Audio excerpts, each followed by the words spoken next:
여러분은 인도의 성자로 불리우는 간디를 아실 겁니다. 이 간디가 살던 당시는 영국에게 식민 지배를 당하던 그런 시대였습니다. 그런 시대 간디는 영국으로 유학을 떠났습니다. 그리고 영국에서 유학 생활을 하던 가운데 우연치 않게 성경을 보게 되었습니다. 그리고 성경을 보고 난 다음에 교회에 가고 싶었습니다. 그리고 마음 먹은 대로 교회를 향해 갔습니다. 그런데 교회 출입문 앞에서 거절을 당한 겁니다. 유색 인종은 들어올 수 없다라고 거절을 당했습니다. 다른 여러 교회를 찾아가도 마찬가지였습니다. 모두 다 거절을 했습니다. 그때 간디는 이런 말을 했다고 합니다. 나는 그리스도는 좋지만 그리스도인은 싫습니다. 라는 유명한 말을 했다고 합니다. 그런데 어쩌면 오늘날에도 이런 이야기가 우리 귀에 들려오는 것 같습니다. 예수도 좋고 사랑도 좋고 하나님도 좋다. 그런데 예수 믿는 사람들은 하나같이 마음에 들지 않는다. 이런 식의 이야기가 오늘날에도 있다고 생각합니다. 그렇다면 왜 이런 말들이 들려올까요? 이유는 명확합니다. 그리스도인이 교회가 더 이상 교회답지 않고 더 이상 그리스도인답지 못하기 때문입니다. 세월이 흘러 간디는 인도의 지도자가 되었습니다. 그래서 인도에서 지도자 생활을 하는 가운데 영국의 귀족들이 이 간디를 초대한 겁니다. 그리고 간디에게 이렇게 물어봤다고 합니다. 당신은 그리스도인이십니까? 라고 물었답니다. 사실 이 영국의 귀족들은 간디가 힌두교인이라는 것을 알고 있었습니다. 그럼에도 불구하고 당신은 그리스도인입니까? 라고 물은 겁니다. 그 질문은 무엇이냐면 우리 영국인이 아닌 당신 나라는 대단히 미개한 민족이요라는 모욕적인 의미가 담겨있는 질문이었던 겁니다. 참 그리스도인이라고 말하는 사람들 입에서 그렇게 모욕적인 의미가 담긴 말을 했다는 것도 납득되지 않습니다. 그런데 간디가 이 질문을 듣고 이렇게 대답을 했다고 합니다. 나는 예수님을 닮은 삶을 살지 못하고 있기 때문에 그리스도인이 아닙니다. 라고 대답을 했다라는 겁니다. 여러분, 이 대답은 단순한 대답이 아닙니다.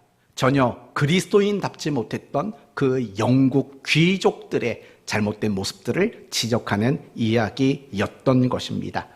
결국 이 땅에 있는 많은 교회들 그리고 이 땅에 많은 그리스도인들 왜 과연 교회답지 못하고 왜 과연 그리스도인답지 못할까라는 이런 질문을 우리는 할 수밖에 없는 겁니다.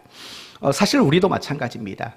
예수를 믿고 우리가 그리스도인으로 살아온 세월이 적지 않습니다. 그런데 여전히 우리의 모습도 그리스도인답지 못한 모습들이 분명히 많이 있으리라 생각합니다. 생각하는 것도 어떤 감정을 다스리는 것도 어떤 말도 인격도 성품도 나의 모든 행동 하나하나도 여전히 그리스도인답지 못한 모습들이 대단히 많으리라 생각합니다. 그렇다면 과연 우리는 왜 그리스도인답지 못할까요? 과연 우리는 왜 하나님의 사람답게 살아내지 못할까요? 이 질문에 대한 답이 바로 오늘 본문입니다. 오늘 본문은 그 이유에 대한 답을 이렇게 말합니다. 성령 충만을 받지 못하기 때문이다 라고 말하고 있는 겁니다. 그러므로 오늘 말씀을 통해서 성령 충만이 무엇이고 또 성령 충만을 받아야 하는 이유는 무엇이고 끝으로 성령 충만을 받는 방법은 무엇인가 이런 흐름을 가지고 오늘 말씀을 함께 살펴보려고 합니다. 여러분에게 먼저 묻겠습니다. 과연 여러분이 생각하는 성령 충만은 무엇입니까? 여러분이 생각하는 성령 충만은 무엇입니까? 대답하기 곤란하시면 좀 바꿔서 질문을 해보겠습니다. 여러분이 생각하는 성령 충만한 신자의 모습은 뭡니까? 모습은 뭡니까? 이것도 어려우시면 이렇게 바꾸어 보겠습니다. 여러분이 성령 충만을 놓고 기도해 보신 적이 있을 겁니다. 그렇죠? 이런 기도 안 해보신 적 없지 않습니까? 그렇다면 여러분이 성령 충만을 받기 위해서 기도할 때 어떤 현상, 그리고 여러분에게 어떤 결과가 나타나기를 여러분은 기대하며 기도하셨습니까? 그게 바로 여러분이 알고 있는 성령 충만의 내용이 될 수밖에 없을 겁니다. 다시 한번 묻습니다. 여러분은 과연 성령 충만이 무엇이고 성령 충만한 사람들에게 나타나는 어떤 현상과 결과와 특징이 뭐라고 생각하십니까? 저도 이 말씀을 준비하면서 옛날 일이 떠올랐습니다. 옛날에 우리가 수련회를 가면 항상 기도했던 게 뭡니까? 밤마다 울부짖던 기도 내용이 뭡니까? 다 성령 충만입니다. 그러면서 나는 과연 성령 충만을 기도할 때 나는 도대체 무엇을 기대하고 기도했을까를 생각해 봤습니다. 그랬더니 제일 먼저 떠올랐던 내용은 이런 겁니다. 방언이었습니다. 방언. 아마도 저는 오랜 시절 예전에 신앙생활을 할 때 성령 충만을 방언으로 이해했던 것 같습니다. 그래서 성령 충만을 받기를 기도하면서 제가 기대했던 것은 방언이 임하기를 학창시절에 굉장히 많이 기도했던 기억이 떠올랐습니다. 여러분 입장에서는 어떻습니까? 여러분이 생각하는 성령 충만의 현상이나 결과는 무엇입니까? 혹시 이런 거 아닙니까? 환상을 보는 것, 하나님의 음성을 듣는 것, 성경을 펼쳐서 읽으면 다 그 뜻이 이해가 되는 것, 또는 어떤 신비한 체험을 하는 것, 또는 내가 구름 위를 나는 것처럼 홀가분한 마음을 가지게 되는 것, 또는 병든 자를 고치고 귀신 들린 자에게서 귀신을 쫓아내는 것, 어떤 특별한 능력을 내가 부여받는 것, 그래서 항상 기쁘고 항상 갈등이 없고 하나님 말씀에 순종하는 그 일들이 너무 쉽게 되어지는 것. 아마도 우리는 대부분이 성령 충만을 이렇게 이해하고 있으리라 생각이 듭니다. 대부분의 성도들이 그런 거죠. 어떤 특별한 능력을 가지는 것, 어떤 특별한 신앙의 내용을 가지는 것을 성령 충만으로 이해하는 경우들이 대단히 많이 있다라는 겁니다. 그러나 과연 그렇겠습니까? 과연 성경이 우리에게 말하는 성령 충만이 어떤 신앙상의 어떤 특별함을 가지고 어떤 특별한 능력을 가지는 것, 그것을 과연 성경은 우리에게 성령 충만이라고 이야기하고 있을까요? 어쩌면 오늘 우리가 함께 읽은 본문의 내용이나 또는 2장 전체의 내용을 보면 그런 게 성령 충만인 것처럼 보이기도 합니다. 예를 들면 오늘 우리가 함께 읽었던 본문의 내용을 보시면 성령이 그들에게 충만히 임하게 됐을 때 그들은 무엇을 말하게 되었습니까? 방언이라는 걸 말하게 되는 겁니다. 한 번도 배워보지 못한 언어로 무엇인가를 말하게 되는 것, 그런 경험들이 여러분이래요. 그들에게 있었기 때문입니다. 뿐만 아니라 그들이 성령을 충만히 받은 다음에 길거리로 나가서 예수 그리스도가 부활하셨다라고 증거하는 자가 되었습니다. 그렇죠? 남다른 용기가 그들에게 생긴 겁니다. 그게 전부가 아니죠. 그들은 더 나가서 어떤 일이 있었냐? 기사와 표적을 행했다라고 말하고 있습니다. 그리고 끝으로 그들은 정말 자신의 재산을 팔아서 가난한 자들에게 나누어 줄 수 있는 남다른 신앙의 능력도 그들은 가지게 된 겁니다. 여기까지만 본다면 우리가 생각하고 우리가 기대하던 그 성령 충만과 대단히 비슷해 보입니다. 그러나 우리가 조금만 더 자세히 보면 오늘 본문이나 또 더 나가서 사도행전 2장이 말하는 그런 식의 성령 충만을 우리에게 말해주고 있지 않다는 것을 우리는 알게 됩니다. 결코 성경은 우리에게 성령 충만을 말할 때 방언으로 정의하지 않고 예언으로 정의하지 않고 어떤 특별한 능력을 행하는 것으로 성령 충만을 정의하고 있지 않다라는 사실을 우리는 알아야 합니다. 그렇다면 정말 성경이 우리에게 말하는 하나님이 우리에게 기대하는 성령 충만은 과연 무엇일까라는 것을 이제 우리는 고민해 봐야 합니다. 그리고 중요한 것은 우리가 성령 충만이 무엇인가를 이해하기 위해서는 먼저 생각해 봐야 되는 주제가 있습니다. 그건 무엇이냐면 신앙생활이라는 주제입니다. 신앙생활이라는 주제. 여러분 신앙생활을 무엇이라고 여러분은 생각하십니까? 제일 먼저 생각나는 것은 두 가지 단어일 겁니다. 주일 그리고 교회라는 단어일 겁니다. 우리는 항상 신앙생활을 언급할 때에는 이 주일이라는 단어와 교회라는 단어를 빼놓지 못하기 때문에 그렇습니다. 예를 들면 이런 거죠. 신앙생활이란 주일에 교회 가서 예배 드리는 것, 또는 교회에서 찬양대를 하고 주방 봉사를 하고 맡겨진 어떤 직분을 감당하고 하는 이런 것들을 우리는 신앙생활이라고 이해하는 경우들이 많기 때문에 그렇습니다. 물론 우리가 교회에서 어떤 신앙의 활동을 하는 것, 그것은 중요합니다. 왜냐하면 그런 것들이 있어야지만 우리는 신앙생활을 더 잘할 수 있기 때문에 그렇습니다. 그러나 중요한 것은 교회 생활이 신앙생활의 전부일 수는 없는 겁니다. 교회 생활이란 결국 신앙생활의 한 부분을, 중요한 부분을 차지하고 있는 건 맞습니다. 그러나 이 교회 생활이 내 신앙생활의 전부다, 이렇게 말한다면 그것은 굉장히 잘못된 생각일 수밖에 없습니다. 그러면 신앙생활이란 무엇이냐? 라고 묻는다면 이렇게 말해야 맞습니다.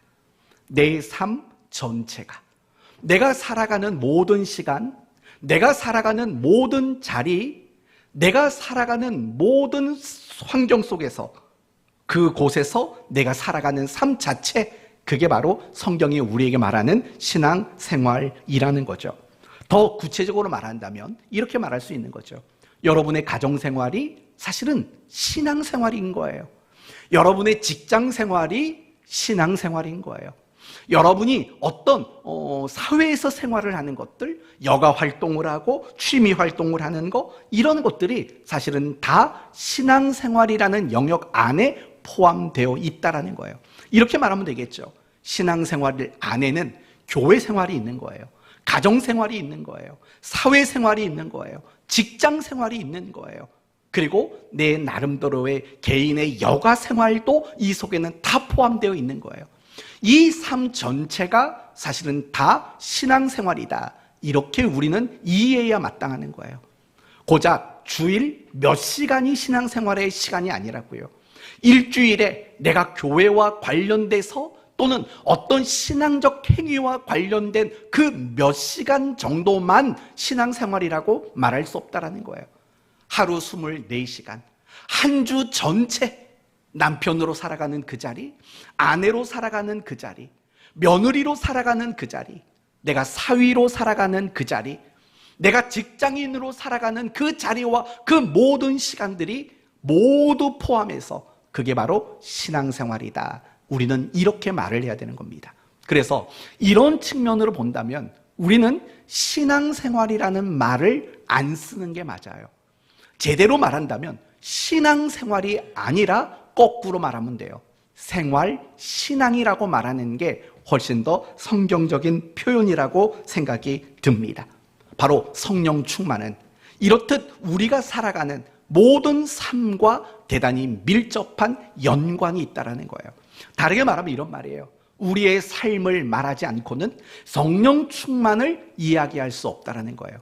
다시 말하면 이거죠. 내가 교회 안에서 가지게 되는 어떤 활동과 내용과 어떤 경험이 성령 충만의 전부라고 말할 수 없다는 거예요. 신앙생활이란 내 삶의 모든 영역을 다 포함하고 있듯이 결국 성령 충만도 내가 살아가는 내 삶의 자리와 시간과 역할과 모든 위치가 다 포함되어 있는 영역이 바로 성령 충만이라는 거예요. 이 부분을 여러분이 간단하게 이해하시려면 이렇게 말하면 돼요. 여러분의 삶의 어떠함이 결국에는 성령 충만을 결정한다고 이해하시면 된다는 거예요. 이제 이 부분을 여러분에게 두 가지로 설명하겠습니다. 갈라디아서 5장 22절과 23절을 보시면 여러분이 잘 아시는 내용이 나옵니다. 옛날에 주일학교 다닐 때 맨날 선생님이 시험 봤던 내용이죠. 성령의 몇 가지 열매죠? 9가지 열매입니다. 이 말은 성령의 9가지 열매라는 뜻은 이런 뜻이죠. 성령에 의해 그리스도인들에게 맺어지는 열매라는 거예요. 다르게 말하면 성령 충만의 열매라고 말해도 되는 거예요. 뭐가 있습니까? 한번 해봅시다. 사랑, 희락, 다 외우신 거예요? 화평, 오래 참음, 자비, 양선, 충성, 온유, 절제. 네. 이 9가지가 뭐라고 말한다고요? 성령의 열매. 다르게 말한다면 성령 충만의 결과물 또는 현상이라고 말하는 거예요. 그러면 여러분 생각해 보세요. 제가 아주 신앙의 초짜였을 때는 성령 충만을 놓고 기도하면서 제일 먼저 뭘 생각했다고요? 전 방언을 생각했어요. 방언을 생각했고 어떤 예언을 생각했고 어떤 음성이 들려오기를 저는 생각했다고요. 그리고 저만 그런 게 아니라 사실은 대부분의 성도들이 성령 충만을 생각하면 막 순종이 저절로 막 되고 막 마음은 막 팔이 부러졌는데도 막 기쁘고 행복하고 막 이런 것들만 생각하죠. 어떤 특별함, 어떤 능력 이런 것들만 성령의 충만으로 생각하죠. 하지만 이미 여러분이 함께 나누었던 이 9가지의 열매를 가만히 들여다보세요. 사랑, 희락, 화평, 오래 참음, 자비, 양선, 충성, 온유, 절제. 여러분 이런 것들이 우리가 기대해 왔던 어떤 능력적인 내용들을 담고 있는지를 한번 생각해 보시라고요. 전혀 그렇지 않은 거예요. 이 성령의 9가지를 한마디로 말한다면 뭐냐? 가장 그리스도인다운 삶이다. 그렇죠? 가장 그리스도인다운 삶, 그게 바로 성령 충만이 맺어내는 결과물이다. 이렇게 가르쳐주고 있다는 거예요. 그러니까 방언을 말하지 않는다고요. 예언을 말하지 않고 귀신을 쫓아내는 능력을 성령 충만으로 말하지 않는다라는 거예요. 그러면 성경은 무엇이 성령 충만이라고 말하느냐? 우리의 삶, 정말 그리스도인답게 하나님의 사람답게 살아내는 그 삶이야말로 성령 충만의 열매고 결과고 현상이고 특징이다. 이렇게 이야기를 하고 있다는 거예요. 이 이야기는 에베소서 5장에 가면 훨씬 더 정확하게 나와요. 술 취하지 말아라. 이는 방탕한 것이니 뭘 받으라고요? 성령의 충만함을 받으라 라고 이야기를 한다고요. 성령 충만을 얘기해요. 그러면서 앞뒤 구절에 부차적으로 설명하는 단어들이 뭐냐? 지혜롭게 행동해라. 세월을 아껴라. 어리석은 자가 되지 말아라. 감사해라. 피차 복종해라. 라는 말들이 나와요. 여기까지만 봐도 성령 충만할 때, 그것을 말할 때 우리가 보통 기대하는 어떤 방언과 예언과 능력들, 이런 것들이 언급되고 있지 않다는 걸 우리는 압니다. 그러면서 이 성령 충만에 대한 이야기 그 다음에 무슨 얘기가 나오냐? 아내들이요, 남편에게 뭐 하라? 황 거사님 왜 웃으셔요? 복종하라. 남편들이요, 아내를 사랑하라. 그렇죠? 자녀들아, 내 부모에게 공경하라. 부모들아, 자녀들을 뭐 하지 말고? 노엽게 하지 말고 주의 말씀으로 양육해라. 종들아, 너희 상전을 누구에게 탓해라? 죽게 하듯 하라. 상전들아, 너희 종을 어떻게 하라? 위협하지 말라. 위협을 그쳐라 라고 말한다고요. 그러니까 이런 모든 맥락들이 무엇을 설명하기 위해 등장하는 거냐? 다 성령 충만을 이야기하기 위해서 등장하고 있다는 거예요. 이게 중요하다는 거예요. 여러분에게 다시 한번 말하지만 이 에베소서 5장이 말하는 성령 충만도 방언과 예언과 어떤 능력으로 표지되는 것들이 아니라고요. 그럼 뭐냐? 다 그리스도인답게 사는 것. 전부 다 하나님의 사람답게 사는 것. 그걸 성령 충만이라고 우리에게 말해주고 있다라는 거예요. 오늘 본문도 사실은 마찬가지예요. 사도행전 2장도 마찬가지예요. 언뜻 보면 어떤 방언이 나오고 기적과 표적이라는 게 나오고 하는 걸 보면 야, 성령 충만은 뭔가 남다르고 특별한 건가 보다 라고 보여질 수 있어요. 그러나 그게 초점이 아니죠. 여러분, 그런 말이 있다면서요. 사람은 자기가 보고 싶은 대로 본대요. 사람은 항상 자기가 보고 싶은 대로 본대요. 그런 거겠죠. 모든 많은 사람들이 성령 충만을 어떤 기적과 능력을 행하는 것으로 생각하니까 이 사도행전 2장에 나오는 이야기들을 뭘로 보느냐? 다 능력적인 관점으로만 이해를 하는 거죠. 하지만 겉으로는 표면적으로는 어떤 능력과 관련된 특별함으로 보여지긴 하지만 실상은 그들의 삶이 변했다라는 데 초점이 있는 겁니다. 내가 하고 싶은 말 더 이상 하지 않고 하나님이 하라고 말씀하시는 말을 하게 되는 거죠. 더 이상 그들은 겁쟁이로서 숨어있는 자들이 아니라 이제는 그들이 사람들 앞에 나가서 그리스도가 부활하셨다고 외치는 사람이 된 거죠. 자신들의 재산을 기꺼이 가난한 자들에게 나누어 주는 자가 된 거죠. 무엇이 변했느냐면 그들의 삶이 변하고 그들의 삶이 달라졌다라는 거예요. 이런 관점이 사실은 사도행전 2장이 우리에게 말하고자 하는 성령 충만의 진짜 내용일 수밖에 없다라는 거예요. 이제 여러분은 여기까지 정리가 됐을 겁니다. 성령 충만이란 어떤 특별함과 능력으로 표현되는 것이 아니라 우리가 살아가는 삶의 모든 시간, 내가 살아가는 내 삶의 모든 자리에서 무엇을 나타내는 겁니까? 그리스도인다운 삶을 나타내는 것. 그게 바로 성령 충만한 자의 모습이다. 여기까지 왔습니다. 이제 두 번째 우리가 이야기할 것이 있습니다. 그것은 무엇이냐면 오늘 본문 4절 말씀을 보시면 이런 표현이 나옵니다. 그들이 다 성령의 충만을 받았다라는 말이 나옵니다. 받았다. 그러면 여러분 이제 이 부분을 가지고 생각해 봅시다. 왜 오순절에 성도들은 성령 충만을 받아야만 했을까? 그리고 오늘 이 시대를 살아가는 우리들은 왜 성령 충만을 받아야만 하는가? 라는 이 부분을 우리가 두 번째로 생각해 봐야 합니다. 이 점을 확인하기 위해서 여러분에게 한번 물어보고 싶은 말이 있습니다. 적어도 이 자리에 있는 여러분 모두는 신앙생활에 관심이 많은 분들이지 않습니까? 맞죠? 열심도 있는 분들이시잖아요. 그러면 그렇게 신앙에 관심과 열심이 있는 사람들이 누구나 겪게 되는 일이 뭘까요?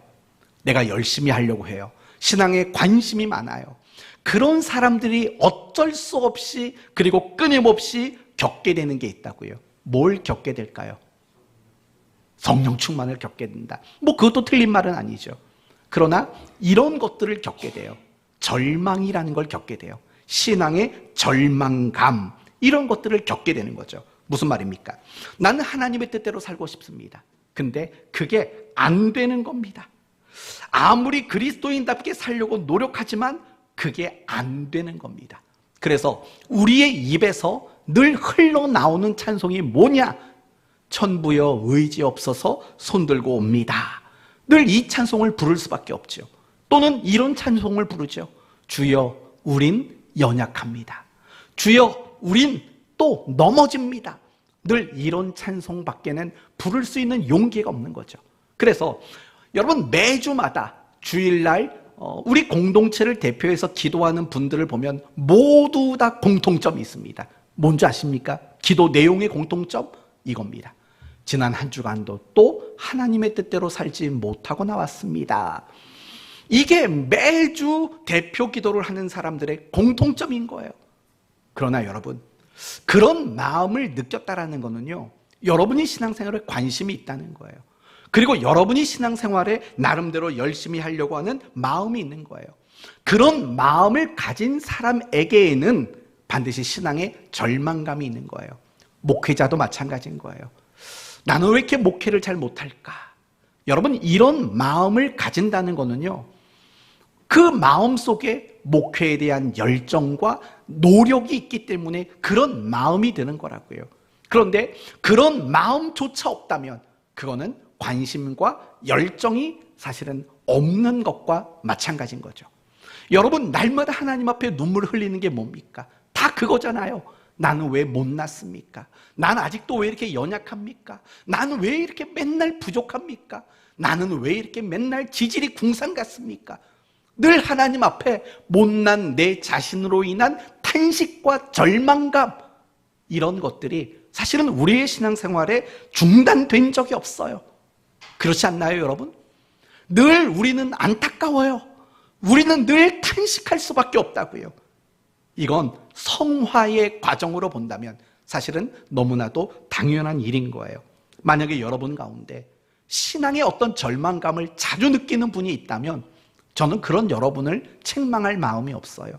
도리어 그런 여러분이 계시다면 여러분을 칭찬하고 싶고 여러분을 격려하고 싶어요. 왜냐하면 여러분은 아직 마음에 불씨가 남아있는 사람이거든요. 정말 신앙의 불꽃이 아직 남아있기 때문에 그런 거예요. 여러분이 그런 신앙의 절망을 갖는 것만으로도 이미 여러분은 훌륭한 신앙을 가졌다고 말해도 괜찮을 거고, 앞으로 여러분은 틀림없이 더 훌륭한 신앙을 이룩해낼 수 있게 될 것이에요. 왜냐하면 신앙의 절망이라는 것은 우리로 하여금 아주 중요한 것을 깨닫게 만들기 때문에 그래요. 뭘 깨닫게 만들까요? 아, 내 힘으로는 안 되는구나. 이걸 깨달도록 만드는 거거든요. 그러면 우리로 하여금 누구를 찾아가도록 만들겠습니까? 당연히 하나님을 찾아가도록 만들고 그 하나님에게 도움을 구하는 무릎꿇음이라는 걸 만들기 때문에 그래요. 그리고 그런 과정 속에서 하나님의 도우심과 하나님의 힘주심을 우리는 비로소 경험하게 되는 거죠. 그런 과정이 결국 우리를 성장하도록 만드는 거예요. 제가 성도들에게 신앙 상담을 받을 때 보면 대부분의 주제들은 뭐냐면 절망감인 거예요. 나는 왜 이렇게 기도하고 노력해도 왜 안 될까요? 라는 그런 절망감이 저에게 상담을 요청하는 분들의 대부분의 고민이라고요. 근데 제가 그런 분들에게 늘 하는 말이 그거예요. 그 절망이 당신의 신앙을 성장시킬 겁니다. 라는 이야기를 끊임없이 해주고 있거든요. 그게 맞는 말인 거예요. 그게 맞는 말인 거라고요. 그렇다면 제가 왜 여러분에게 신앙의 절망감에 대한 이야기를 하는 줄 아시겠습니까?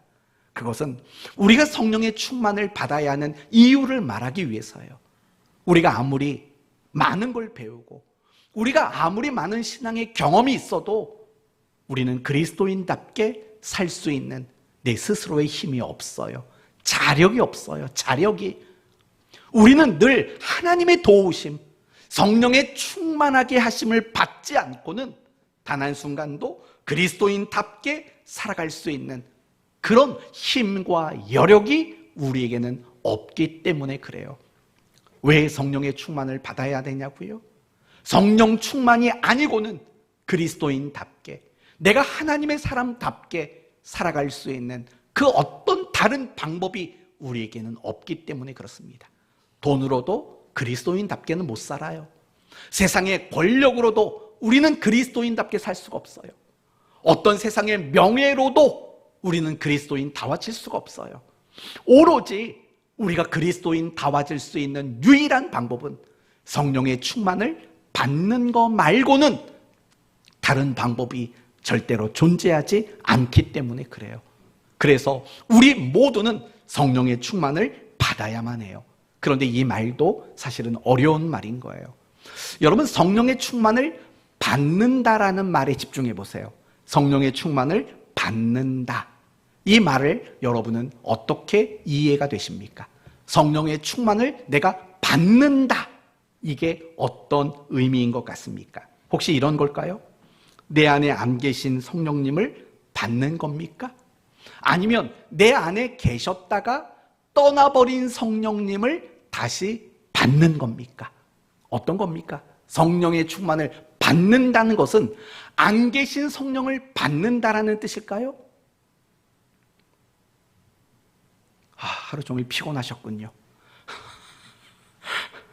어떤 뜻일까요? 성령의 충만을 받는다라는 거. 성령이 내 안에 안 계셨는데 그러니까 그분을 받는 거라는 의미일까요? 그렇지 않습니다. 사실은 성령님은 이미 여러분 안에 계십니다. 성령님은 여러분 안에 이미 계셔요. 그러면 여러분 안에 성령님이 계시다는 걸 뭘로 알 수 있을까요?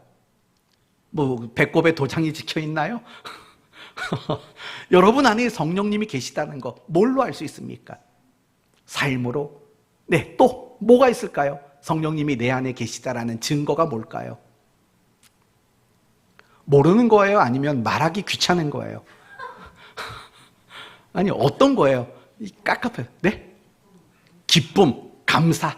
네, 그런 것도 다 맞죠. 그런데 가장 기본적인 거, 그리고 가장 기초적이고 중요한 게 있어요. 그건 뭐냐? 성령님이 내 안에 계셨을 때 나오는 그 어떤 고백들이 있어요. 그 고백이 뭐냐? 예수를 주라고 고백하는 것이에요. 고린도전서 12장에 이런 말이 나와요. 성령이 아니고는 누구든지 예수를 주시라고 할 수 없느니라라는 말이 나와요. 그러니까 예수님이 나의 구주십니다. 예수님이 나의 주인이십니다. 라는 이 고백을 할 수 있다는 것은 무엇이냐면 이미 우리 안에는 성령님이 계시다라는 증거라는 거예요. 내 안에 계시다라는 거예요. 구원의 보증으로서, 우리를 도우시는 보혜사로서 내 안에 계시다라는 확증이 바로 예수 그리스도를 구주와 주인으로 고백할 수 있는 것으로 성경은 우리에게 가르쳐주고 있는 거예요. 여러분, 예수님이 여러분에게 구주와 주인 맞습니까?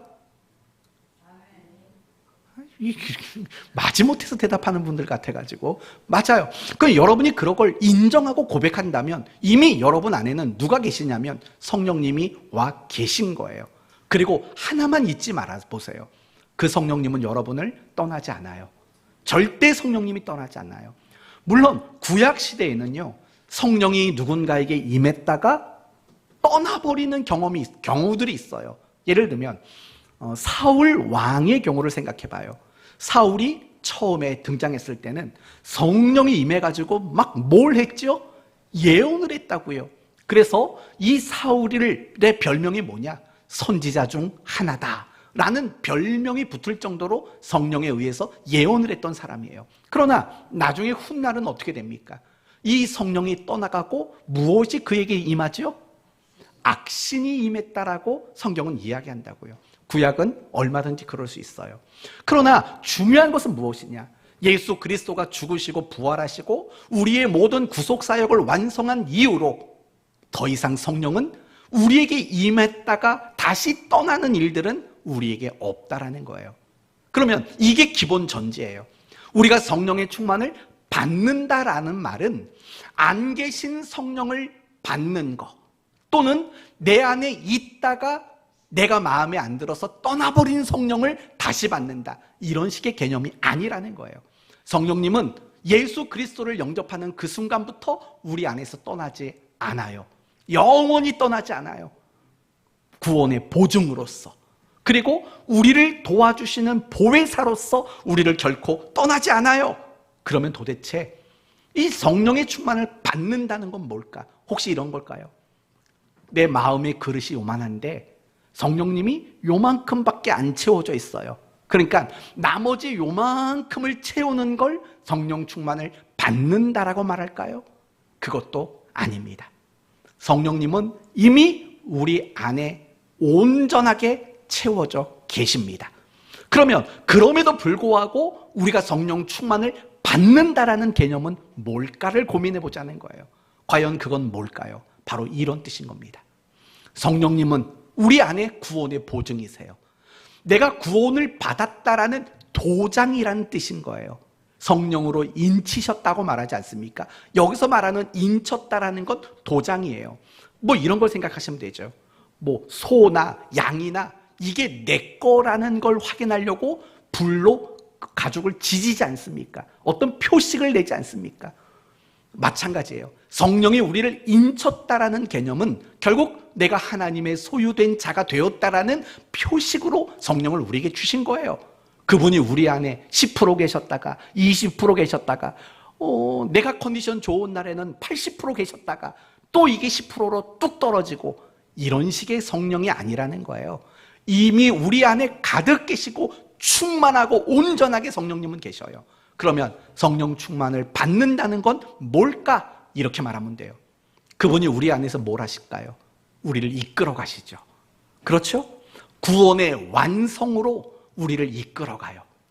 이 말이 어려우면 우리를 그리스도인 답도록 우리가 하나님의 사람으로 완성되도록 우리를 끊임없이 이끌고 가셔요.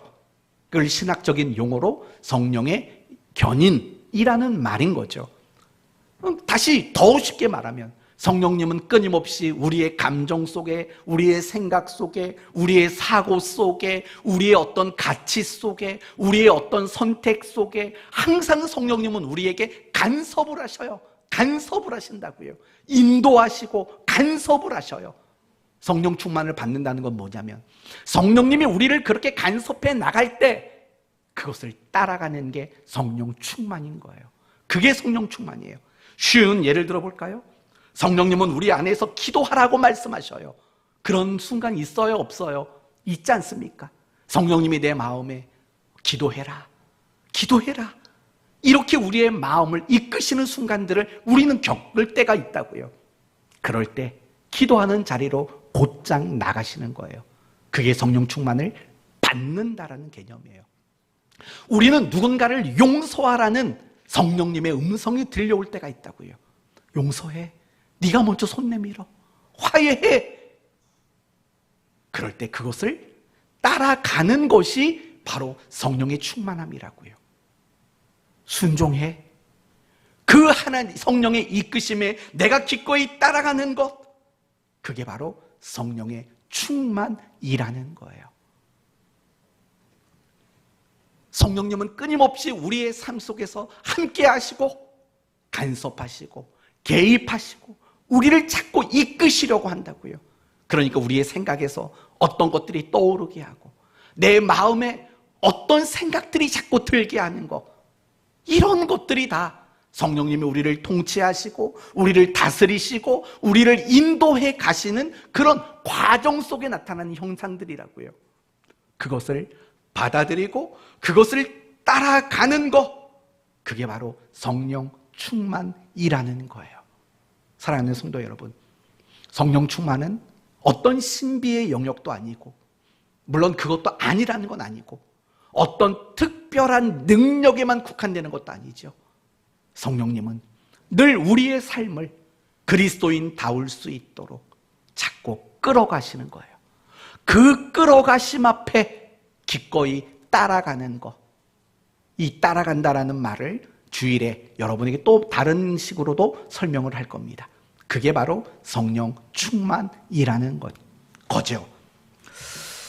우리가 그렇게 될 때 우리는 어떤 결과를 맞이하게 되느냐? 그리스도인다워지는 거죠.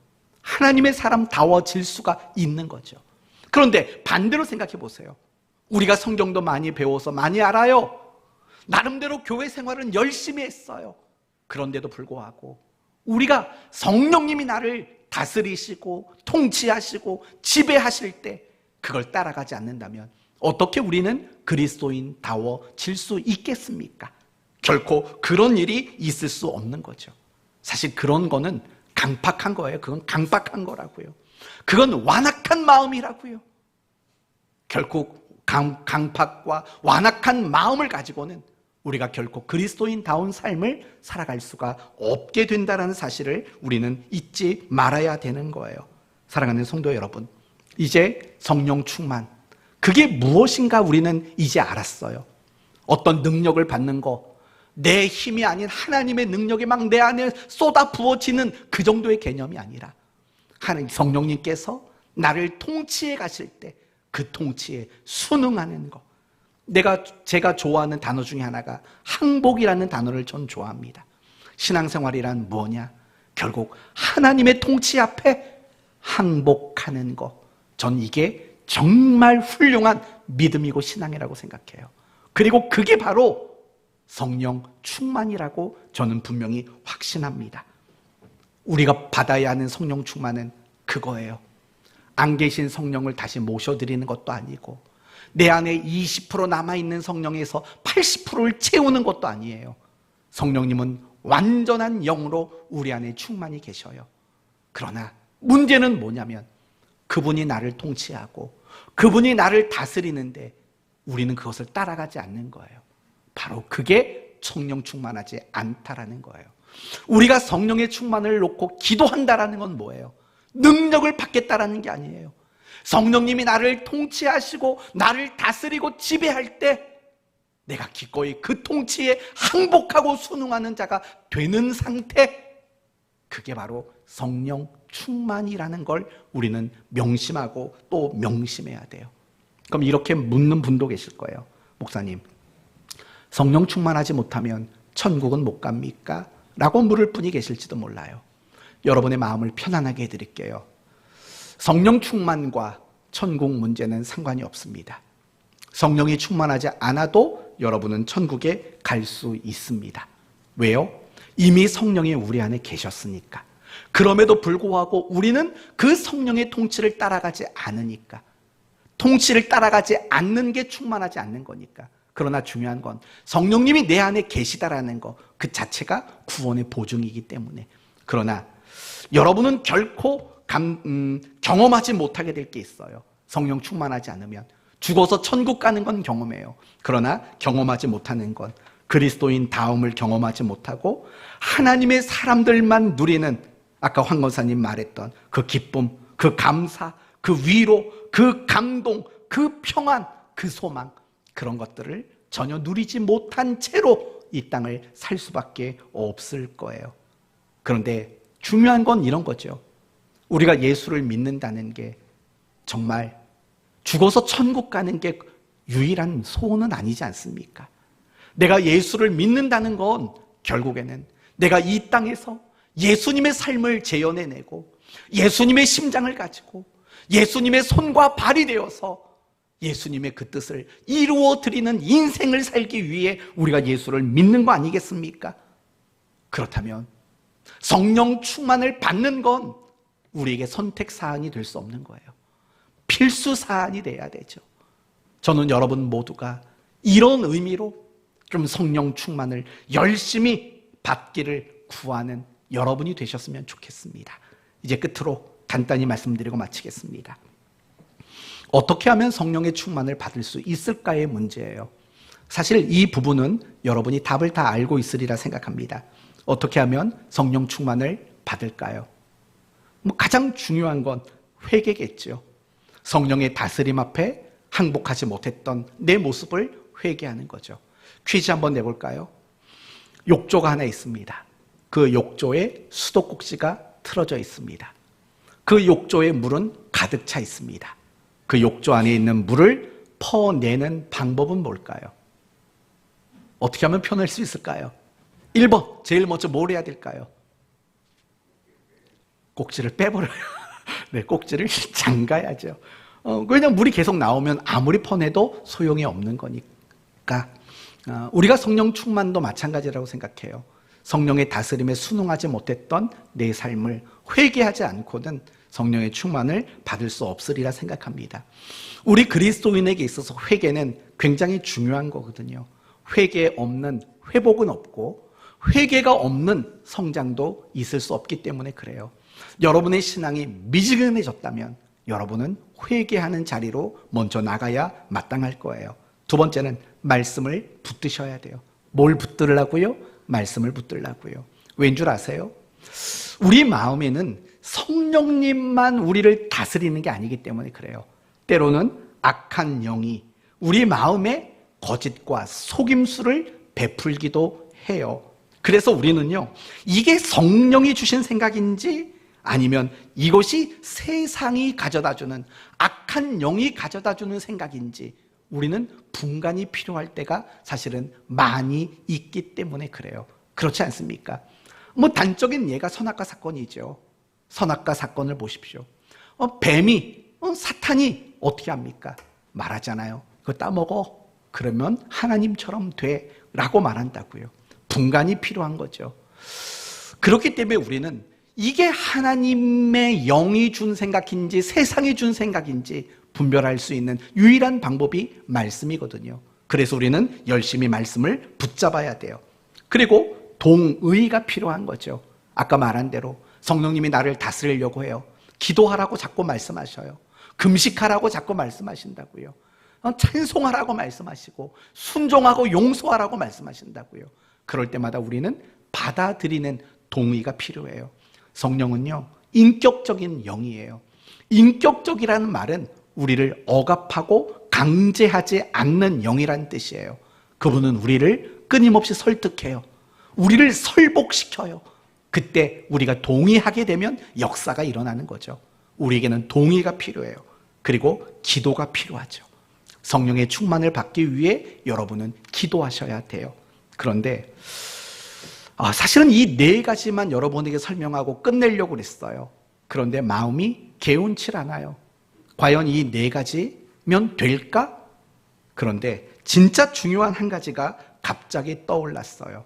그게 뭐냐면 사실은 사모하는 마음인 것 같아요. 내가 정말 성령의 충만받기를, 성령의 충만을 받고자 하는 사모하는 마음, 이 마음이 없이는 사실은 회개도 안 될 거고 말씀도 기도도 동의도 안 될 게 뻔하기 때문에 그래요. 여러분, 모든 건 다 마음이 결정이에요. 여러분이 사모하는 마음, 그런 간절한 마음을 가져야지 여러분은 성령 충만해질 수 있는 거예요.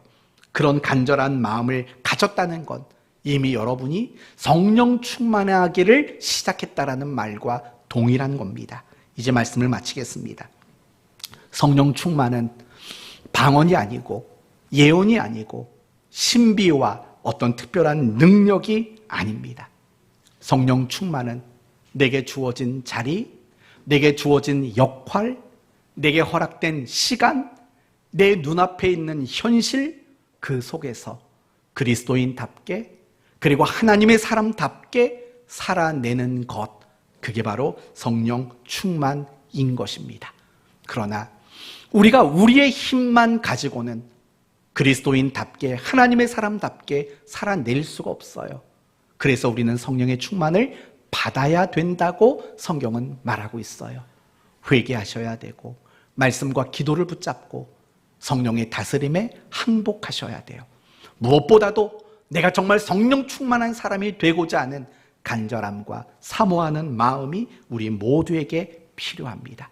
그러므로 저는 여러분 모두가 성령 충만을 받아서 언제 어디서든 정말 그리스도인답게 살아낼 수 있는 바로 그런 성령의 사람 되시기를 예수님의 이름으로 축원드립니다.